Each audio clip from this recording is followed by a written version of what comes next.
পৌরাণিক কাহিনীতে হনুমানজির নানা আশ্চর্য ক্ষমতার উল্লেখ পাওয়া যায়। পুরাণ অনুসারে বজরংবলী অমর। তিনি নিজের শরীরকে ইচ্ছামতো ছোট বা বড় করতে পারতেন। এছাড়া প্রবল গতিতে উড়তে পারতেন বজরংবলী। জেনে নিন তার ওড়ার গতি সম্পর্কে কি বলা আছে হনুমান চল্লিশায়। হনুমানজি এক লাফে সাগর পেরিয়েছিলেন। শিশু বয়সে লাফ দিয়ে সূর্যের কাছে পৌঁছে হাঁ করে সূর্যকে গিলতে গিয়েছিলেন তিনি। এছাড়া শক্তিশালের ঘায়ে আহত লক্ষ্মণকে বাঁচাতে লঙ্কা থেকে এক রাতের মধ্যে হিমালয় পৌঁছে গন্ধমাদন পর্বতে কাঁধে নিয়ে আবার ফিরে আসেন তিনি। দেখে নেওয়া যাক ঠিক কত গতিতে উঠতে পারতেন পবনপুত্র মহাবলী হনুমান। বজরংবলী ওড়ার গতি। রামায়ণের লক্ষ্মণ ও মেঘনাথের মধ্যে এক ভয়ঙ্কর যুদ্ধের কথা বর্ণিত আছে। রাত ৯টা থেকে ১২টার মধ্যে এই যুদ্ধ হয়। রাবণপুত্র মেঘনাথ যখন লক্ষ্মণকে শক্তিশালী আঘাত করেন তখন মধ্যরাত অর্থাৎ রাত্রি ১২টা। শক্তিশালীর আঘাতে অচেতন হয়ে পড়েন লক্ষ্মণ। এরপর রাত ১টা নাগাদ বিভীষণের অনুরোধে সুসেন বৈদ্য লক্ষ্মণের চিকিৎসার জন্য আসেন।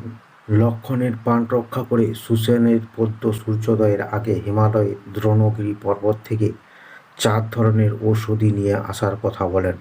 রাত ১:৩০ নাগাদ দ্রোণগিরির উদ্দেশ্যে রওনা দেন হনুমান। লঙ্কা থেকে দ্রোণগিরি পর্বত প্রায় ২৫০০ কিলোমিটার দূরে অবস্থিত। মনে করা হচ্ছে সঠিক ঔষধি খুঁজতে হনুমানের অন্তত ৮ ঘন্টা সময় লেগেছিল। আবার পথে হনুমানকে বিভ্রান্ত করে চেষ্টা করে রাক্ষস কালনেমি। এখানে অন্তত ৮ ঘন্টা সময় যায়।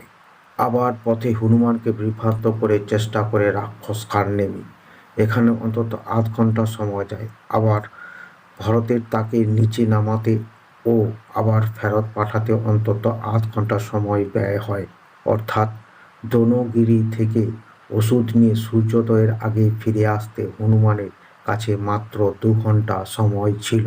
লঙ্কা থেকে দ্রোণগিরির আসা যাওয়া মিলে ৫০০০ কিলোমিটার পথ মাত্র ২ ঘন্টায় পাড়ি দিয়েছিলেন হনুমান। অর্থাৎ তিনি ঘন্টায় ২৫০০ কিলোমিটার বেগে উঠতে পারতেন। বর্তমানে ভারতীয় বায়ুসেনার যুদ্ধবিমান মিরাজের গতি ঘন্টায় ২৪০০ কিলোমিটার। অর্থাৎ দেখা যাচ্ছে অত্যাধুনিক যুদ্ধবিমানের থেকেও জোরে উঠতে পারতেন বজরংবলী।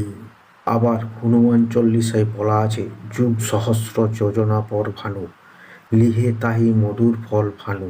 অর্থাৎ ভানু বা সূর্যকে মিষ্টি ফল ভেবে যুগ সহস্র যোজনা পথ পাড়ি দিয়েছিলেন হনুমান। বিজ্ঞান আমাদের জানায় যে কোনো বস্তু পৃথিবী থেকে মহাকাশ পাড়ি দিতে হলে তাকে মাধ্যাকর্ষণ শক্তি ছড়িয়ে উপরে উঠতেই হবে।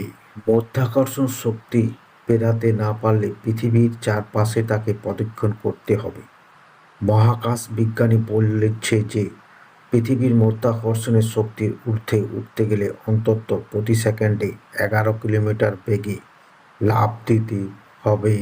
তাহলে সূর্যের কাছে পৌঁছতে শিশু হনুমানকে অন্তত সেকেন্ডে ১১ কিলোমিটার বেগে লাফ দিতে হয়েছিল।